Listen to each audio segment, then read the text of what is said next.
so many options like to help you deciding what like you want to study. Since freshman year, I was interested in welding.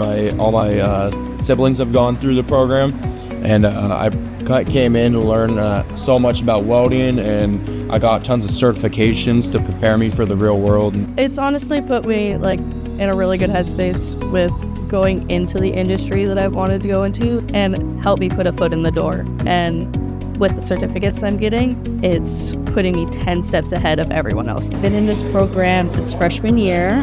I think that the Sabin-Schellenberg program has really benefited me because this is a lifelong skill that especially girls don't necessarily get the chance to practice. So I think that it's really helped me grow as not only a person, but grow as a student and learn something that not a lot of people have the opportunity to learn. Well, I mean, I think it's preparing me a lot for what I'm doing after high school.